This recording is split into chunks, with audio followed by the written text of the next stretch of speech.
Hi guys, this is a video on Windows software. This time we're talking about burning videos to DVDs for free. I've asked my friends previously what they use to burn their videos to their DVDs and CDs, KV CDs, SV CDs, which are just super video CDs. And they've said I use Nero Vision. Now Nero Vision comes with Nero 8, which costs quite a bit. I think it's about €50 or something like that for Nero Vision. Costs too much, you can do it for free. So I've got an example here. I've previously encoded transformers from one of my DVDs using the free DVD ripper. Now if you don't know what that is, just search free DVD ripper mobile phone 2003. I've done a video on it. Basically you can rip a DVD to a file on your computer for free, and it's very easy and very quick. So now we want to do this the other way. We want to convert the AVI and put it onto a DVD, and this can be done through DVD Flick, which is absolutely free. So we're going to start it up, and as you can see it looks very basic, which is great. That's what we want. So as you can see we've got new project, open project, save project. So this is all the, if you want to save your projects and open them again, or anything like that. Project settings we're going to go into in a second. Create DVD, guide, about, add title, remove title, move up, move down. So what we have here is the main box for DVD Flick. So what we need to do first is we're going to go to the project settings, and you'll notice they're again very basic options. You've got your target size here. So do you want to put it on a normal CD or a DVD or a mini DVD or anything like that, you can put on here. So for the time being I'm going to say DVD.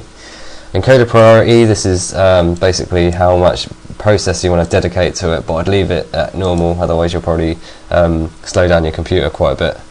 So when you click video, you've got target formats. UK people use PAL, I think US people and other people use NTSC, but just try it out or whatever.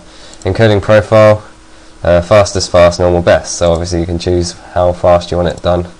I'll just say fastest for the time being. Target bitrate, auto fit. I'd rather keep it auto fit so it keeps it onto the DVD that we put previously. And you can put a custom bitrate and do some other things like this. So audio, volume modification, and upmix to 5.1 surround sound. So these are all very basic options, so you should be able to understand it. After a title has finished playing, play the next title. So what they mean by title is your actual video file. So if I was to put an episode of Friends on here or something, and then put another episode on, so this means once it's finished playing the first episode of Friends, go on to the next episode of Friends. So you can also edit your title, which I'll show you in a second. Then loop to first title when done playing last. This is the main bit you need to think about, and that is burning. Do you want to create an ISO image? Now an ISO image is a image of a CD that is on your hard drive. So it's another file on your hard drive with an ISO on the end, and you can basically use something like, here I've got Magic Disk, which is a virtual CD ROM drive, and you can put this ISO into this virtual CD ROM drive and it will basically mount it, and then it will pretend it's a DVD, and then you can watch it as if it was a DVD. But this time we want to burn the project to an actual disk. So you just say burn project to disk, give it a label. So I'm going to say Transformers, and the drive that we're going to burn it is my main drive. So automatically erase disk if it is rewritable, and delete ISO image after burning. So we're not creating an ISO image, we're just going to burn it. So these are all the options here, so we're just going to say accept. I'm going to add my Transformers video, so transformers.avi. We'll just see what it supports here. So we've got phone files, AVI files, flash video files, HD movie files, MPEG files, MP4s, NUT files, which I've never heard of, QuickTime files, Real Media files, Windows Media video files. So it supports a lot of files to encode onto your DVD. Now we're going to go to edit title, and you can see target aspect ratio, widescreen or normal, so that depends on your TV. Pan and scan I think just zooms in a little bit or something, I don't know. You can create chapters, which is what they do on normal DVDs, so you can cut it in between bits, so you can see scenes and things like that, but you can do this yourself or just have it as one long film.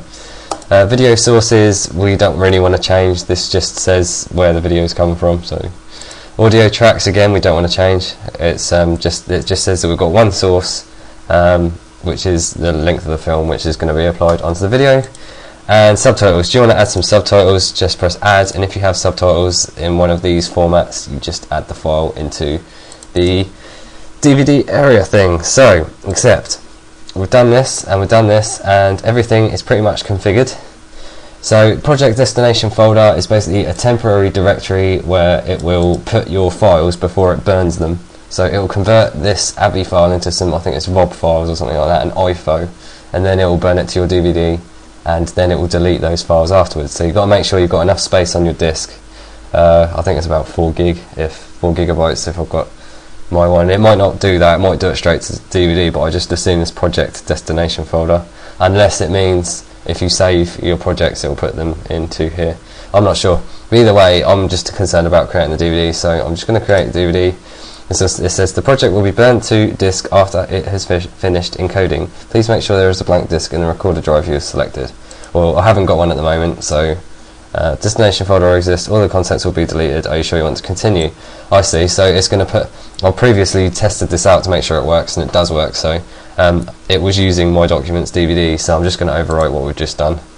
And as you can see, it's now doing it. So it's going to encode the video, encode the audio, combine the sources, add subtitles, author the DVD, and finalise. So, things to note is that it does take quite a while, but even if you use Nero Vision, it takes quite a while. You can turn off your computer when it's finished. Change the process priority here, or I'd just minimise it to tray and let it do its business. So, this is a brilliant freeware tool to use. It's again, it's free, so it's very simple to use.